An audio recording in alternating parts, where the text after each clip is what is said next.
በህይወት ማዕበሎች ውስጥ እያለፈ በችግሮች ውስጥ እያለፈ በከፍታና በዝቅታ ውስጥ እያለፈ የማይናወጥ የማይረበሽ የማይታወክ ሰው ማለት ነው። ችግሮች አሉ፣ ማዕበል ይመጣል፣ ችግር ይመጣል፣ ከፍታ ዝቅታ ይመጣል፣ አፕስ ኤንድ ዳውንስ አሉ። ያ ያረፈ ሰው ግን አይናወጥም፣ አይረበሽም፣ አይታወክም፣ ቦታውን አይለቅም፣ እንደተረጋጋ ታገኘዋለች። ስለዚህ በዚህ ውስጥ ሲያልፍ ተረጋግቶ ተማምኖ እርግጠኛ ሆኖ ተስፋ ሳይቆርጥ ዙሪያው እንዲህ ተተራምሶ እሱ ግን ተረጋግቶ የሚኖር ሰው በአምላኩም ላይ ተማምኖ የሚኖር ሰው ማለት ነው፣ ያረፈ ሰው ማለት። እኛ ደግሞ ዛሬ ይህን የምናቀርበው ለምንድን ነው? ለተመልካቾቻችን አስረድተን ያረፈ ሰው ህይወትን በደንብ አስረድተን ከዛ ያረፉ ሰዎች እንዲሆኑ ነው የምንፈልገው። የረፍት ሰዎች ያረፉ ሰዎች እንዲሆኑልን ነው ይህን የምናቀርበው ለተመልካቾቻችን። በብሉይ ኪዳን ከተሰጡ ትእዛዞች፣ በኦልድ ቴስታመንት ከተሰጡ ትእዛዞች በጣም የሚያስደንቁኝ ትእዛዞች አሉ። አንደኛው የሚያስገርመኝ ትእዛዝ የሰንበት ትእዛዝ ነው እና 6 ቀን ትሰራላችሁ ተብሎ ተነግሯቸዋል። 6 ቀን ትሰራላችሁ፣ 7ኛው ቀን ግን ትቀድሰዋለህ፣ ሰንበትን ትቀድሳለህ ብሎ እኔ አሁን ለመዘርዘር ስለው አንተ እንዳትሰራ፣ ሚስትህ እንዳትሰራ፣ ሰራተኞችህ እንዳትሰራ፣ እረፉ፣ በሬህ ከብቶችህ እንዳይሰሩ ብሎ ትእዛዝ ሰጥቷል። በሬው፣ አህያው፣ ከብቶቹ እንዳይሰሩ ለምን? እረፍት ነው ብሎ ከላይ ነው ትእዛዝ የተሰጠው። መንፈሳዊ ትርጉም አለው። በዛ ቀን ፈጣሪ እንዲያስቡ ነው። ግን አተሴም ታይም ደግሞ በእረፍት እንደሚያምን ታያለሽ። ፈጣሪ ራሱ ሰዎች እንዲያርፉ እንደሚፈልግ ታያለሽ። 7ኛው ቀን ላይ ምንም ነገር እንዳትሰሩ። ዝም ብሎ ቢሰሩስ እሱ ለሰው ባያስብ ኖሮ ዝም ብሎ ቢሰሩስ፣ ግን ግዴታ አደረገው። 7ኛው ቀን እንድታርፉ ብሎ ግዴታ አደረገው። አሁን በአዲስ ኪዳን በየእምነቱ ይለያያል ይሄ ትእዛዝ። በብሉይ ኪዳን ግን ተሰጥቷል። ሌላው የሚገርመኝ ልንገርሽ፣ 6 ዓመት መሬቱን እረሱ አለ። በዓመታት ደግሞ 6 ዓመት መሬቱን እረሱ፣ እጨዱ፣ ከምሩ፣ ወደ ጎተራ አስገቡ፣ ወይናችሁን ቁረጡ፣ ስሩ 6 ዓመት። 7ኛው ዓመት ላይ ግን መሬቱን አሳርፉት አለ። መሬቱን ነው አሳርፉት ያለ። መሬቱ እንዲያልፋል፣ እንዳይታረስ፣ እንዳይዘራ፣ እንዳይታጨድ 7ኛው ዓመት በሰቨንዝ ይር፣ እሱም ደግሞ ለመሬቱም ሰንበት ነው፣ እንዳይታረስ፣ መሬቱ እንዳይታረስ አለ። ይሄ ደግሞ ያስገርመኛል። ከዛ ይቀጥልና በጣም ደግሞ የሚያስገርመኝ 7 ጊዜ 7 ታስባላችሁ አለ። 49 ዓመት ካለፈ በኋላ 50ኛውን ዓመት ኢዮቤልዩ ታደርጉታላችሁ። ኢዮቤልዩ ይሆናል። በ50ኛው ዓመት ምንድን ነው የሚደረገው? ዕዳ ያለባቸው ሰዎች ዕዳቸው ይሰረዛል። በቃ የዛ ጋር ከደረሰ 7ኛውም ላይ ይሰረዛል። 50ኛው ዓመት ላይ ግን ዕዳ ያለበት ዕዳው ካንሰል ይደረጋል። በባርነት የተያዙ ሰዎች ካሉ ከባርነት ሪሊዝ ይደረጋሉ። ትለቃለህ። እንደዛ አድርገህ ያዝካቸው ከሆነ ትለቃለህ። ዕዳ ትተዋለህ። 50ኛው ዓመት ኢዮቤልዩ ነው፣ የእረፍት ጊዜ ነው፣ የይቅርታ የመፍታት የመልቀቅ ጊዜ ነው ማለት ነው 50ኛው ዓመት። እና ኢዮቤልዩ የሚለውም ቃል የመጣው ከዛ ነው። እና እሱ ራሱ ለሰው ልጆች እረፍትን ሪኮመንድ በሰንበት ከዛ በ7ኛው ዓመት ከዛ በ50ኛው ዓመት እረፍትን ሪኮመንድ ሲያደርግ ታየዋለሽ። የሰው ልጅ ዴስቲኒ ምንድን ነው? ወዴት ነው የሚሄደው? የሰው ልጅ የሚሄደው ወዴት ነው? ይሄድና ከዚህ ዓለም ድካም አረፈ ተብሎ ዜና ይሰራል። አረፍኩኝ። እሺ፣ ከዚህ ዓለም ድካም አረፈ ተብሎ ከዛ ደግሞ ከሞት በኋላ ባለ ህይወት ደግሞ ካመንን ምንድን ነው የሚጠብቀን? መብላት መጠጣት ነው? ምንድን ነው የሚጠብቀን ከሞት በኋላ ባለው ህይወት? በአብዛኛው ሃይማኖቶች የምታገኙ እረፍትን ነው። ወደ እረፍቴ አትገቡም ብዬ ማልኩ፣ ወደ እረፍቴ ያስገባችኋለሁ፣ ወደ እረፍቴ ትገባላችሁ። ስለዚህ የመጨረሻ የሰው ልጅ ደስትኒ ሄዶ ሄዶ ሄዶ የሚደርስበት ቦታ እረፍት ነው እና ከሱ ዘንድ የተዘጋጀ ነው። እኛ ግን የፈለግነው ዛሬ የፈለግነው እየኖሩ ማረፍን ነው። እረፍትን ሰው ይወዳል። እኔ ክሊኒክ ስሰራ ፔሸንቶች ላይ ታካሚዎች ላይ በጣም የሚያስደስት ነገር የምታገኘው አሁን እንዲህ ያለ ስለዚህ መድኃኒት አዝዤልሻለሁ እና ደግሞ 1 ሳምንት ታርፊያለሽ።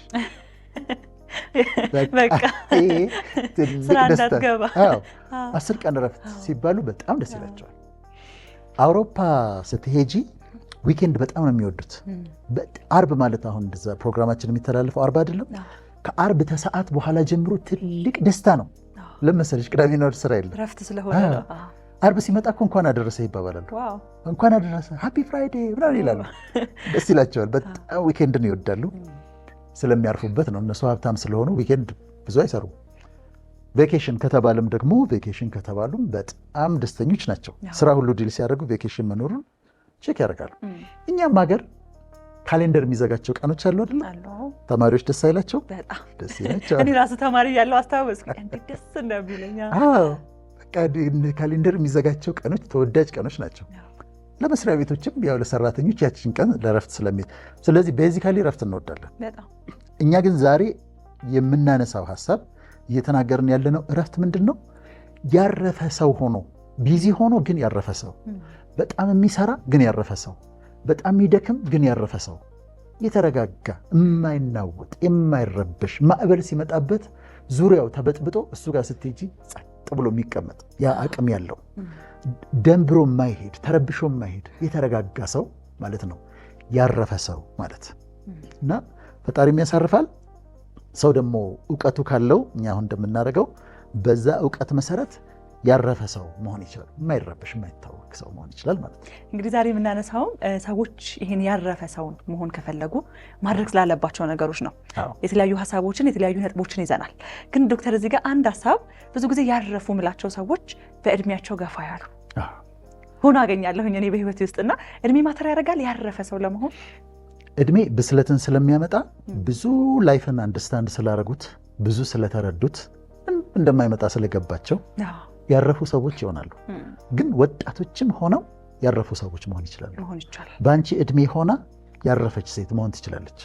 እና የግድ እንትኑን ጥበቡን ካወቅሽው ያረፈ ሰው ሆኖ መኖር ይቻላል። የግድ እድሜያችን ሳይገፋ በአሁኑ እድሜ ሰው እረፍ ብሎ መኖር ይችላል፣ አርፎ መኖር ይችላል።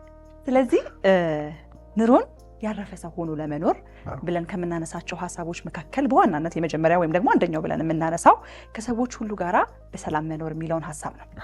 ሰዎች ከሰዎች ሁሉ ጋራ በሰላም የመኖር ጥበብ ካላቸው ያረፈ ሰው መሆን ይችላሉ ማለት ነው። ያረፈ ሰው አንዱ ሀሳብ ነው። ጠላት የላቸውም። ከሰዎች ሁሉ ጋር ሰላም ታደርጊያለሽ። በሊደርሺፕ ዓለም በጣም ከሚታወቁ አስተማሪዎች አንዱ ጆን ማክስዌል የሚባል አስተማሪ ነው። በጣም ጥሩ አስተማሪ ነው ጆን ማክስዌል። መድረክ ላይ ወጥቶ ሰላም ሲል ሰውን ሰላም የሚለው እንደዚህ ነው። ሃይ ማይ ኔም ኢዝ ጆን ማክስዌል አም ዩር ፍሬንድ ብሎ ነው የሚጀምረው። አይ አም ዩር ፍሬንድ ብሎ ነው የሚጀምረው። ምን እያደረገ ነው? እኔ ስሜ ጆን ማክስዌል ነው፣ ጓደኛህ ነኝ። እኔ ስሜ ጆን ማክስዌል ነው፣ ጓደኛሽ ነኝ እያለ ነው። በጣም ነው የምገረምበት። ምን ማለት ነው? ራሱን ጓደኛ አድርጎ ነው ለህዝቡ የሚያቀርበው። አም ዩር ፍሬንድ ዩ አር ማይ ፍሬንድ አይደለም የሚለው። ዩ አር ማይ ፍሬንድ ለመሆን የእሷ ፈቃድ ይጠይቃል፣ የእሱን ፈቃድ ይጠይቃል። ግን እኔ ወዳጅህ ነኝ፣ እኔ ጓደኛህ ነኝ ብሎ ነው የሚጀምረው። በጣም ወደዋለሁ። አም ዩር ፍሬንድ እና እኔ ራሴ ይጠቀምበታለሁ። እኔ ስሜም ያስገድደኛል ወዳጅ ነህ እና አንዳንድ የውጭ ሀገር ሰዎች ሲጠይቁኝ ምን ማለት ነው ሲሉኝ ማይ ፍሬንድ ማለት ነው እላቸዋለሁ። እና ስሜን ስትጠሩ አም ዩር ፍሬንድ ዌዘር ዩ ላይክ ኢት ኦር ኖት እላቸዋለሁ። ብትወድም አም ዩር ፍሬንድ ዌዘር ዩ ላይክ ኢት ኦር ኖት ወዳጅ ነህ ስትል እና ራስሽን ጓደኛ አድርገሽ ለሰዎች ማቅረብ፣ በማይንድ ሴትሽ ውስጥ ጠላት እንደሌለሽ ማሰብ። እኔ አሁን ጠላቶቼ ማን ናቸው? አይ ሃቭ ነን። አንድም ጠላት የለኝም። በእኔ አእምሮ አንድም ጠላት የለኝም። እኔ የሁሉ ወዳጅ ነኝ፣ የሁሉ ጓደኛ ነኝ። ለሚፈልግ ሁሉ ራሴን ጓደኛ አድርጌ አቅርቤያለሁ፣ ወዳጅ አድርጌ አቅርቤያለሁ። እዛ ጋ ይሄንን የማይፈልግ ሊጣላኝ የሚፈልግ ሰው አለ? እኔ ሰው አይመለከተኝም። ግን as far as you are concerned አንቺ ግን በአንቺ በኩል ግን ጠላትነት ከማንም ሰው ጋር አይኖርሽ። ሁሉ ሰዎችን ወዳጆችሽ አድርገሽ አስቢያቸው። ራስሽን ጓደኛ አድርገሽ አቅርቢላቸው፣ ወዳጅ አድርገሽ አቅርቢላቸው። እኔ ሰዎችን መንገድ ላይ ሳገኝ እንደ ጓደኛ ነው ትሪት ማድረጋቸው። ሁሉንም እንደ ወዳጅ በጣም እንደማውቃቸው ቁጭ ብለን አውርተን እንደምናውቅ ጓደኛዬ እንደሆኑ ነው ትሪት ማድረጋቸው እንጂ ምናምን ብዬ እንትን አልልም። እና ጠላት አይኖርሽ። ራስሽን ጓደኛ አድርገሽ አቅርቢ። ለሁሉ ሰው ራስን ልክ ጆን ማክስዌል አም ዩር ፍሬንድ እንደሚለው በማይንድሽም ራስሽን ለሰዎች ሁሉ ጓደኛ ነኝ ብለሽ አቅርቢላቸው በአንቺ በኩል። ከዛ ማይንድሽ ውስጥ ጠላት የሆኑ ሰዎች አይሰሙሽም። እኔ አሁን ብፈልግ ጠላት ፈልገህ ንገረኝ ብትይ አላገኝም ጠላት። ከዛ ይሄ ምን ይሰጠኛል? ኮንፊደንስ ይሰጠኛል። አልፈራም፣ አልጨነቅም። በህዝቡ መካከል ስመላለስ ሊጎዳኝ የሚችል ሰው አለ ብዬ አላስብም። ምክንያቱም ጠላት አለኝ ብዬ አላስብም። ራሴን ወዳጅ አድርጌ አቅርቤያለሁ። እና በተቻለ መጠን ከሰዎች ሁሉ ጋር ሰላም አድርጎ መኖር፣ ለዛ ደግሞ ራስሽን የሁሉ ወዳጅ አድርገሽ ማቅረብ ማለት ነው። መልካም። ሁለተኛ ሀሳባችን የሚሆነው ደግሞ ኮንተንትመንት ወይም ደግሞ ኑሮን በእርካታ መኖር። ሰዎች ከብዙ ነገር ህይወታቸው ላይ እርካታን ይፈልጋሉ። ይሄ ገና የሚገኝ ነገር ነው የምናደርገው ብዙ ጊዜ እርካታን እና እንዴት ነው በእርካታ መኖር የምንችለው? የእንግሊዝኛው ቃል ኮንተንትመንት የሚለው በጣም ጥሩ ነው። ኑሮዬ ይበቃኛል፣ አሁን ያለኝ ለጊዜው ለዛሬ አሁን ያለኝ ይበቃኛል ብሎ መኖር ነው። ይጨመርልኛል፣ ተጨማሪ የምፈልጋቸው ነገሮች እኮ አሉ። አሁን ግን ለጊዜው ግን ኑሮ ይበቃኛል፣ ቃሉም ይላል አይደል? ኑሮ ይበቃኛል፣ አሁን ያለኝ ነገር ይበቃኛል ብሎ ረክቶ መኖር። ባለሽ ነገር ረክተሽ ስትኖሪ ማለት ነው። ያኛው እስኪመጣ ድረስ ያኛውን እስክታገኘው ድረስ መባከን ሳይሆን የአለመስራት ማለት አይደለም። ድህነትን እያበረታታን አይደለም። ጠንክረን እንሰራለን፣ እንለፋለን፣ እንደክማለን። ግን ለዛሬ ግን ያለኝ ይበቃል። ኮንቴንት ማለት መርካት ማለት ይሄ ነው። ያለኝ ይበቃኛል ካላለን ብዙ ጊዜ ሁሌም የምንፈልገው ነገር ላይ በደረስን ቁጥር ያ ነገር ይቀልብናል። የተረዳሁትን አንዳንዴ ህይወት ላይ ያንን ነው ስናገኘው የዓለም ደስታ ሁሉ እጃችን ላይ የሚገባ የሚመስለን ነገር ልክ እጃችን ላይ ሲገባ ይቀልብንና ሌላ ነገር መፈለግ ደግሞ እንጀምራለን። ስለዚህ መቼም ሳናመሰግን መቼም ያለኝ ይበቃኛል ሳንል ልናልፍ ነው ህይወታችንን ማለት ነው። እና በጣም አስፈላጊ ነው። እኔ ምሳ የምበላው ብዙ ጊዜ ቢሮ ውስጥ ነው። አሁን ከአንቺ ጋር ፕሮግራም ሰርተን ቢሮ ይሄድና ምሳ እበላለሁ እና ምንድነው ጾም አይደል ዛሬ ፕሮባብሊ የምበላው ሽሮ፣ ምስር፣ ጎመን ምናምን እበላለሁ። ቢሮ አዝሽ ያስመጥቼ ዛሬ 10 ቢሊዮን ብር ሰጠሽኝ እንበል። አሁን ከምበላው ምሳ የተለየ እበላለሁ? አልበላም። ያንን ነው እበላው። ቢኖረኝም ይህን ሽሮ፣ ምስርና ጎመን ምናምን ነው እበላው ቢኖረኝም። ዛሬ እዚህ ስመጣ ሸሚዝና ሱሪ ለብሻለሁ። በጣም መልታይ ቢሊዮነር በሆን ከዚህ የተለየ ልብስ አለብስም። ከዚህ የተለየ ልብስ አለብስም። መቼም ትልቅ ቼን እዚህ ላይ አርጌ አንገቴ ላይ አርጌ እንደዚህ አልመጣልሽም አይደል? ወይ በጣም ውድ መነጽር ገዝቼ መጥቼ እዚህ ጋር አርጌ ቁጭ አይደለም። ይኸው ነው፣ የተለየ ነገር የለም። ከመሰረታዊ ነገሮች የበለጠ ነገር የለም። ስለዚህ ምንድን ነው ኑሮዬ ይበቃኛል፣ ለአሁን ኑሮዬ ይበቃኛል ብሎ ማሰብ፣ ጉድለቱን አለማየት። ከዛ ይሄ ፌስቡክ ላይ ቲክቶክ ላይ ያሉ ላይፎች አሉ የሚታዩ አይደለም? እነሱን አይተሽ የራስሽን ኑሮ አለመጥራት። በኔ ላንቺ ቤትሽ ቆንጆ ነው፣ የምትኖሪ ኑሮ በጣም ጥሩ ነው፣ ይበቃሻል፣ ግን ይጨመርልሻል። ጠንክረሽ ትሰሪ፣ ትሻሻያለሽ፣ ታድጋለሽ። አሁን ያለሽ ኑሮ ግን ይበቃል። እንደዛ ብሎ ማሰብ ማለት ነው። ይሄ ምን ያደርግሻል? ያረፈ ሰው፣ በቃ የሆነ ነገር ካላመጣሁ ብሎ የማይጨንቅ እንትን የማይል ያረፈ ሰው ያደርግሻል ማለት ነው። መልካም። እንግዲህ ቀጣይ ደግሞ የምናነሳው ከማጉረምረም መቆጠብ ወይም ደግሞ መጠበቅ። ይሄ ኮምፕሌኒንግ የምንለው ህይወት ላይ ሁሉ ነገር ማጉረምረም የሆነባቸው ሰዎች ያረፉ መሆን ይቸገራሉ። እኔ ራሱ ብዙ ጊዜ ያለሁኝና በቃ እያንዳንዱን ነገር መውቀስ፣ ማጉረምረም እኔማ መቼ፣ እኔማ እንዴት ሆኖ የሚሉ ሰዎች ውስጣቸው ራሱ ሰላም ሊያገኝ አይችልም። ሁሌ በነገሮች ሁሉ ካፋቸውም የሚወጣው ቃል በጣም የከፋ ነውና ከማጉረምረም መጠበቅ በጣም አስፈላጊ ነገር ነው። በጣም አስፈላጊ ነው እንዳልሽው። እጭ መብራት የለም ዛሬ። እጭ ሄደች፣ መንገዱ ተዘጋግቷል ካልን በጣም ብዙ እጭ ይመጣል። በጣም ብዙ እጭ አለ። ከፈለኩኝ ልፈልግ ካልኩ በጣም ብዙ እጭ ምልባቸው ነገሮች ይኖራሉ። ይሄ ኮምፕሌኒንግ ነው ወይም ግራምብሊንግ የሚባላል። ዝም ብሎ ማጉረምረም። በምሳሌ ላስረዳሽ። አንድ አባት ስራውን ሰርቶ ደክሞ፣ የኑሮን ውድነት ታውቂያለሽ፣ ደክሞ ቤት ኪራዩን ከፍሎ የልጆቹን ደብተር ገዝቶ ዩኒፎርማቸውን ገዝቶ እንደምንም ብሎ ጤፍ ውድ ነው ጤፉን ገዝቶ መሟላት ያለበትን ነገር አሟልቶ ታግሎ ምግቡ ላይ ጠረጴዛ አድርጓል። ሚስትም አለች። ለፍቶ አመጣ። አባትየው አዘጋጅ አይደለም። ጎረምሳ ልጁ ገበታውን አይቶ እጭ ይላል። ይሄን ነው እንደምንበላው ሁሉ ጊዜ ይላል። አባትየውም በጣም ያስከፋል። እናት ለፍታ ጭስ ውስጥ ገብታ እንደምንም እንጀራ ስትጋግር ውላ ወጥ ሰርታ ምናምን በድካም ነው ያመጣቸው። ያንን በብዙ ልፋት ነው ያመጣቸው። ከዛ ግን ምን ይላሉ? ድንች ወጥ ምናምን እዚህ ቤት ይላሉ። ማጉረምረም ነው። ዲያስፖራዎችን አንስተን እናውቃለን። በቤተሰባቸው $100 $200 የሚልኩ እናውቃለን። ግን አንዳንድ ቤተሰቦች ኢቭን አባትም እናትም ሆነው ወይም ደግሞ ዘመድ ሆነው የሰው ልጅ ቤት ይሰራል፣ እሷ በወር $100 ነው የምትልከው፣ $200 ነው የምትልከው ይላሉ። $200 እንዴት ነው የሚገኘው? $200 በሰዓት ደሞዟ $20 ከሆነ 10 ሰዓት ሰርታ ነው ያመጣችው። $101 ያገኘቻት 5 ሰዓት በድካም ሰርታ ነው ያገኘችውን የላከችው። $200 ከላከች 10 hours የደከመችበትን ገንዘብ ነው የላከችው። ግን ኮምፕሌን ከተደረገስ ምን እሷ ይወጣት እሷ ትልቅ ከተባለ ይሄ በጣም ጥሩ አይደለም። ለመጀመሪያ ጊዜ እንደ ክርስቲያን መጽሐፍ ቅዱስን ሳነብ በጣም ያስደነገጠኝን ነገር ልንገርሽ። ማጉረምረምን በጣም ነው የሚጠላው ፈጣሪ፣ በጣም ነው የሚያስቆጣው። ከግብፅ አውጥቷቸው እስራኤልን መንገድ ላይ ትዝ ይልሻል።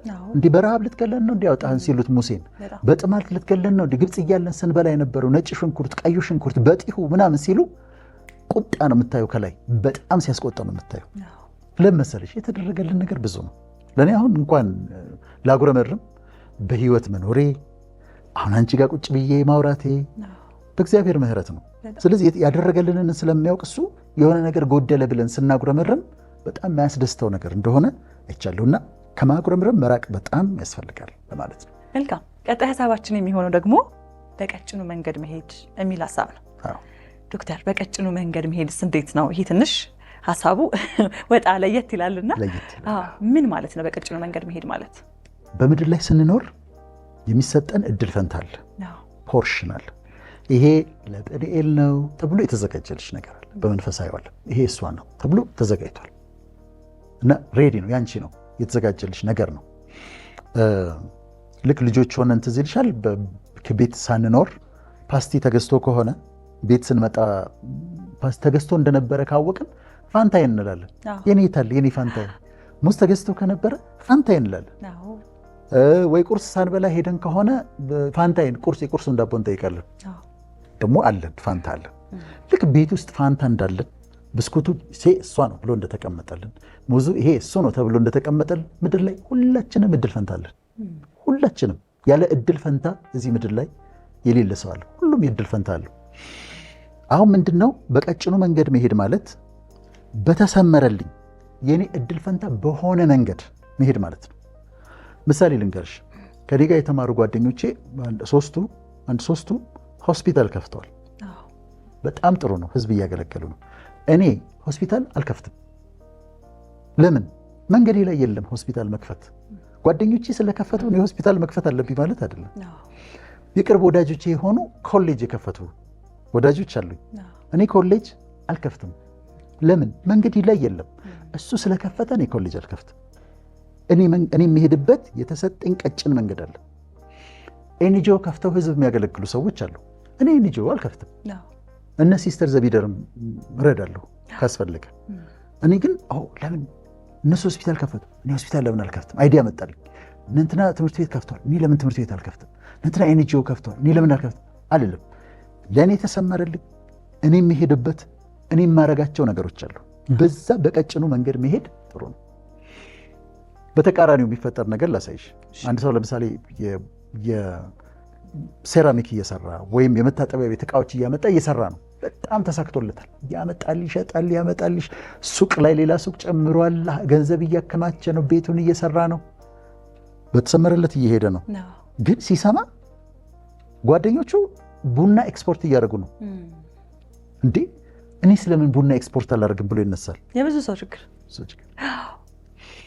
እዚህ ጋር አጠራቅሞ ጵኔል እዚህ ጋር ሀብት አጠራቅሞ እዛ የማያውቀው ቢዝነስ ውስጥ ይገባና እዚህ አጠራቅሞ በሙሉ እዛ ጋር ያጠዋል። ብዙ ሰዎች ጋር የማየው ነገር ይሄ ነው። አስጠንተው ተጨማሪ ቢዝነሶች አይጨምሩ አይደለም፣ ይጨምሩ የተጠና ከሆነ ቀጭን መንገዳቸው ላይ ካለ። ግን እዚህ ጋር ነገሮች ስለተሳኩ ሀብት ስለተገኘ እዛ ጋር የሆነ ሰዎች ደግሞ ሌላ ነገር እየሰሩ ስለሆነ እዛ ውስጥ ልግባበት ይሉና እዚህ ጋር የሰራበትን ለዓመታት ያጠራቀመውን ነገር በሙሉ እዛ ጋር ሄዶ ሉስ ያደርገው ታያለሽ።